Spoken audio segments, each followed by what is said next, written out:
Welcome to With Love, a podcast that celebrates people, purpose, selfless intent, and quiet acts of kindness.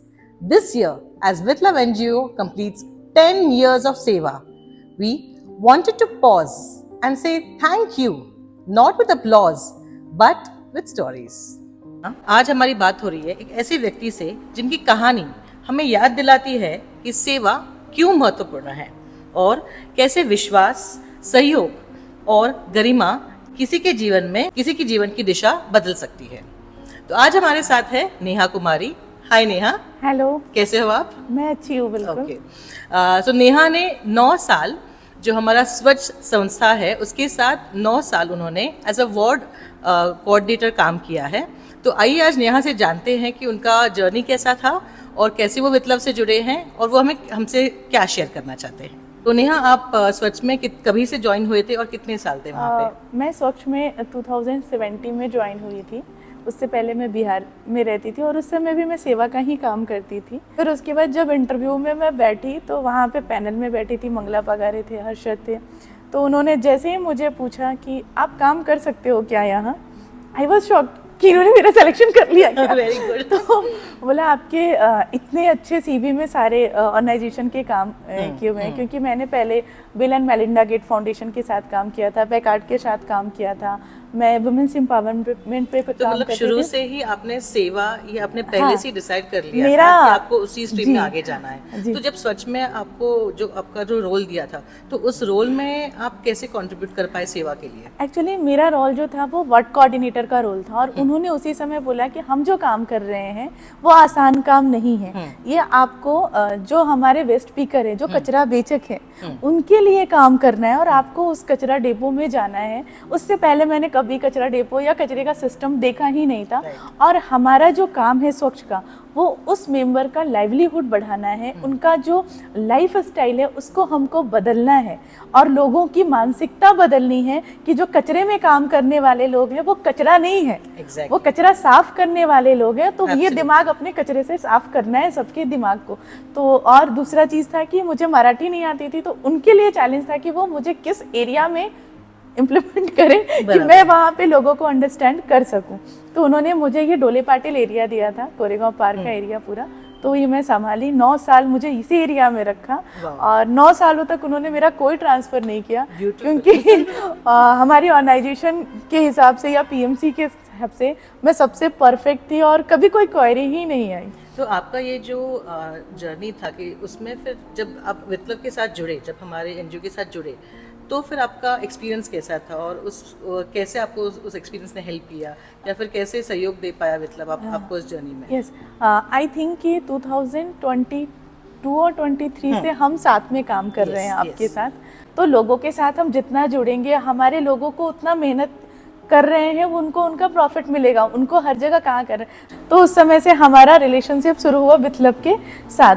फिर धीरे धीरे madam को हमने हर चीज़ें बताई। इन्होंने फिर फर्स्ट हमारा जो ड्राइव था मेंबर के लिए रेनकोट, और बारिश का समय था, हमारे मेंबर के पास रेनकोट नहीं था, वो बारिश में ऐसे ही काम करते थे। तो मैडम ने पूछा कि क्या हम मदद कर सकते हैं, तो मैंने बोला आप रेनकोट दे दो। फिर मेंबर कितने हैं, तो जो सबसे हमारा नीडी एरिया के मेंबर थे कि जिनको बहुत ज़्यादा ज़रूरत है, पहले मैंने उनको आइडेंटिफाई किया कि जो बस्ती में काम कर रहे हैं या फिर जो ढक्कल गाड़ी से काम कर रहे हैं, क्योंकि 2 मोड में काम होता है, कुछ लोग टेम्पो से भी काम करते हैं और कुछ स्पेसिफिक एक सोसाइटी में काम कर रहे हैं और उनको काम करके वहाँ से लेके जाना है। तो वैसे मेंबर को मैंने आइडेंटिफाई किया, फिर उनको बताया कि ऐसे मिलने वाला है, फिर उसका टाइम स्लॉट किया और आपके साथ जब उनकी डिस्ट्रीब्यूशन हुआ और साथ में आपने केक, चॉकलेट्स वगैरह सब कुछ दिए, तो वो बहुत खुश हुए। और अभी जो अपना कलेक्शन जो विद लव करता है, तो फिर वो जब आपके यहाँ पे पहुँचता है स्वच्छ के यहाँ पे, तो उसका आप थोड़ा सा शेयर कर पाएंगे कि कैसे स्वच्छ आगे लेके जाता है या फिर कैसे आप उस पर काम करते हैं? बेसिकली मैंने जैसे बताया कि मैं डोले पाटिल वार्ड में ये थी पोस्टेड थी, लेकिन मैडम के साथ जब बात हुई तो ये पूरा पुणे का कहीं का भी कलेक्शन है। तो जितने भी वार्ड कोऑर्डिनेटर थे या फिर मेरे पास उनका कांटेक्ट था, तो मैं उसके थ्रू जाती थी कि वहाँ का कलेक्शन है, वो कलेक्शन कर लो। जरूरी है। और उसका मैं बार बार, अगर वो इग्नोर भी कर रहे हैं तो मैं उसके ऊपर लेवल को बोलती थी, अरे वो मैडम ने कलेक्शन के लिए बोला है, वो कलेक्शन कर लो यार। अच्छा है, मतलब मेरा ऐसे कोऑर्डिनेशन होता था कि नहीं, वो हमको दे रहे हैं तो हमको उनको हेल्प करना चाहिए। और उसमें जो चीजें आती थी इमीडिएट, तो वो हमारे सेंटर पे जाता था।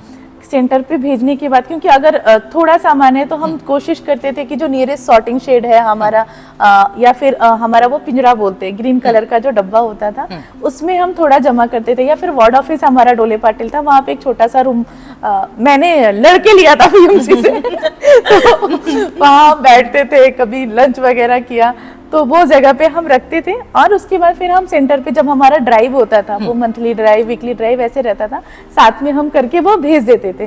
तो उससे बहुत बार आपने फीडिंग बोतल्स भी दिए थे, उसमें मशीन दिए थे, तो हमारे मेंबर्स को काफी यूज हुए वो। क्योंकि बहुत सारे मेंबर जो हैं वो डिलीवरी होता है उसके विद इन अ मंथ वो जॉब को आ जाते हैं, तो उनके लिए तो बहुत हार्ड होता है काम करना। तो वो चीज़ें उनको बहुत अच्छा लगा, और इतना अच्छा प्रोडक्ट का यूज़ करने को हमारे मेंबर के लोगों को मिला।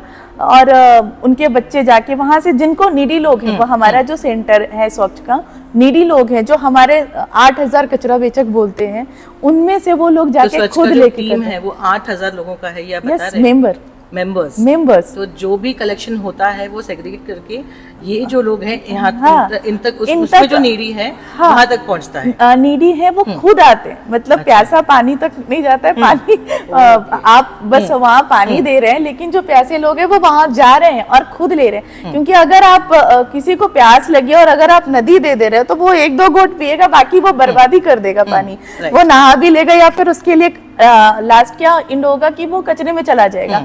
अगर आपने मुझे बच्चों के कपड़े दिए, बड़ों के कपड़े दिए, या फिर घर के कपड़े दिए, फर्नीचर्स दिए एग्जाम्पल, लेकिन मेरी बेटी 2 साल की है और एक 6 साल की है, बस मैं उतना ही यूज करूंगी जो मेरे साइज का नहीं है। या फिर जो बच्चे हैं हमारे, वेस्टर्न कपड़े अगर आप दे रहे हैं, तो हमारे हर कचरा बेचक तो पहनते नहीं, लेकिन उसमें से कुछ की बेटियां जो हैं वो फैशन डिजाइनिंग कर रही हैं, कुछ एमबीए कर रही हैं, कुछ नेवी में हैं, तो वो उस स्टैंडर्ड को जीने के लिए, या फिर हमने हमारे ऑर्गेनाइजेशन जब स्वच्छ में थी तो उन्होंने फैशन शो वगैरह ऑर्गेनाइज किया था हमारे कचरा बेचक के बच्चों के लिए, तो वो कपड़े उसमें भी यूज हुए। तो आपके हिसाब से विप्लव की तरफ से आपको किस तरह का सहयोग मिला, और आप उसका पूरेपूर कैसे फायदा ले पाए, और कैसे आपका ये एग्जैक्टली एक तो कुछ चीज़ें, जैसे बर्थडे सेलिब्रेशन किसी का हुआ तो वो चीज़ें जो मिली वो बहुत अच्छा लगा मेंबर के साथ कनेक्शन में। क्योंकि कुछ लोगों को ऐसे आते हैं ना, हमारे मेंबर से मिलने आते हैं, लेकिन उनके अंदर ऐसा होता है, वो सेवा तो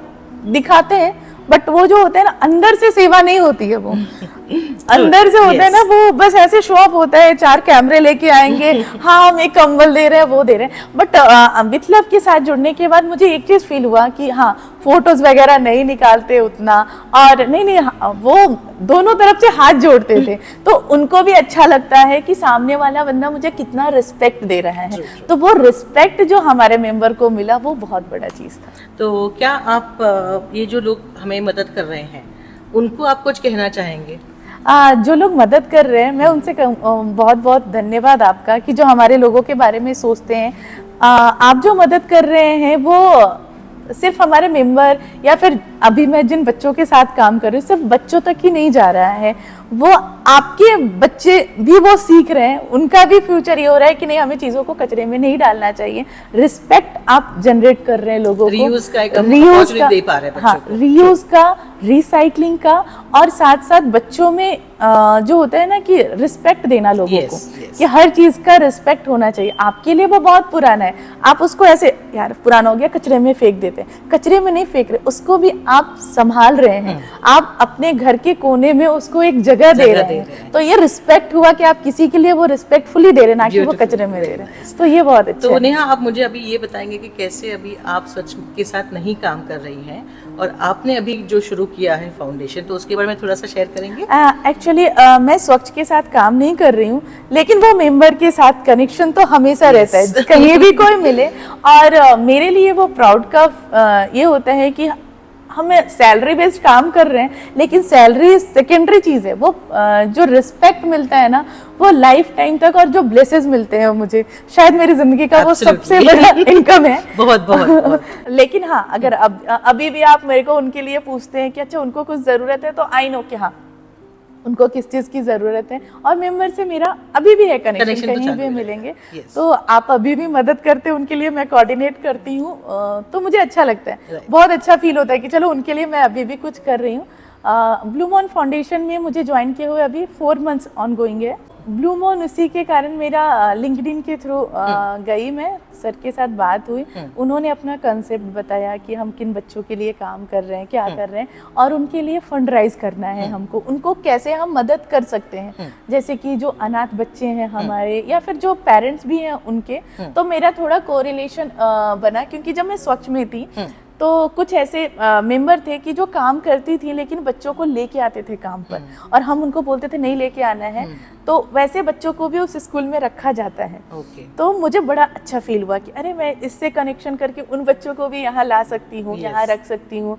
और जो बच्चे के लिए मैं सोचती थी अब डायरेक्ट इनके लिए काम करने का मौका मिलेगा। और फंड राइज का काम था कि फंड कैसे हम राइज करें कि फंड हो, कुछ ना कुछ नई टेक्निकें दे दें।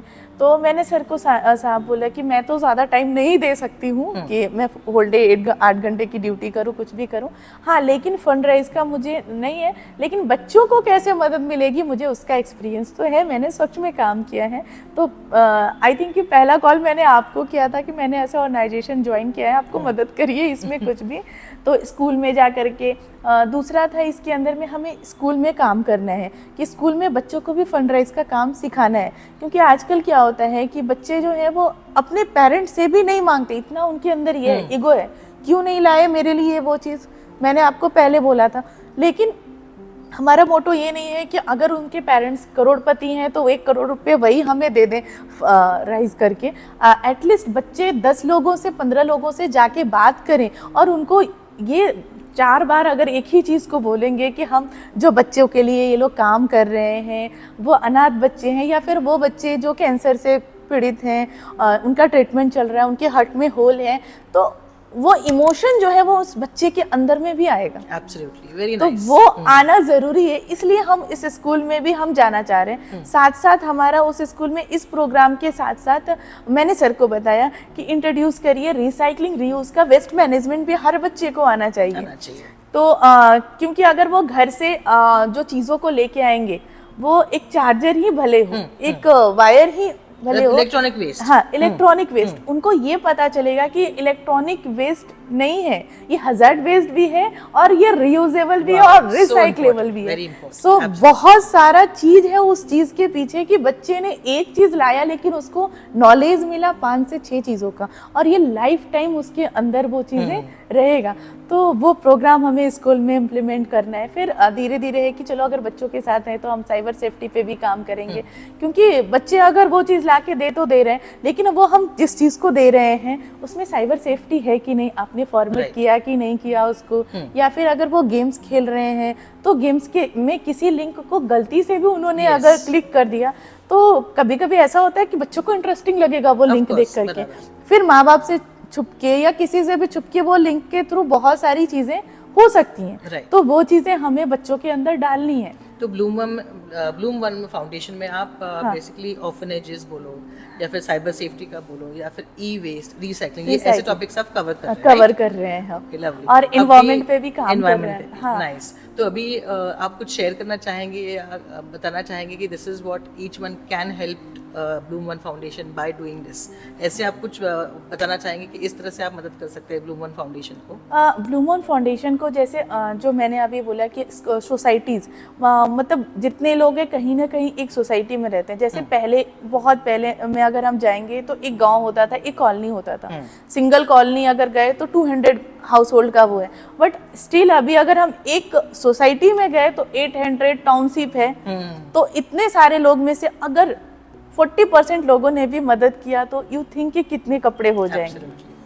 और उन कपड़ों का हम रिसाइकलिंग करेंगे, रीयूज करेंगे फर्स्ट, क्योंकि पहले हमारा ये मोटो होता है कि अगर सिंगल अभी आपकी तरफ से आता है जैसे कि हाँ ये कुछ डोनेशन देना चाहती है, बट वो सिंगल अमाउंट को लाने के लिए फिर रखने के लिए ट्रांसपोर्टेशन हमारा जाना आना टाइम वो बहुत ज़्यादा हो जाता है। लेकिन वही अगर उन्होंने अपना भी कहा कि हाँ मेरा है, ऐसे अगर उन्होंने कलेक्टिवली अगर सोसाइटी ने इनिशिएटिव ले लिया, यस, नहीं जो दे रहे हैं ना उनको बस जस्ट इन्फॉर्म कि सोसाइटी को इन्फॉर्म कर दे वो कि एक ऐसी ऑर्गेनाइजेशन है कि जो कलेक्ट करती है और वो उनके लिए काम करती है।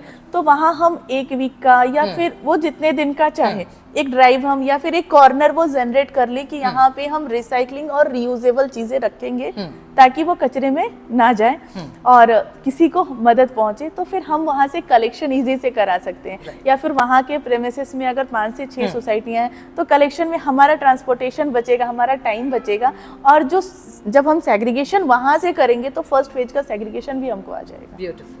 Okay, thank you, Neha. It was nice speaking to you. Thank you.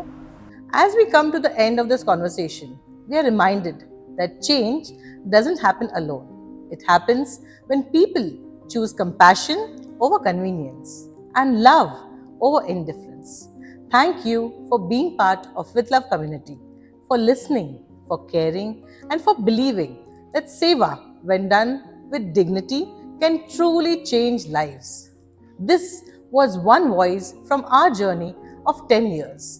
Many more stories await. Until next time, keep choosing kindness with love.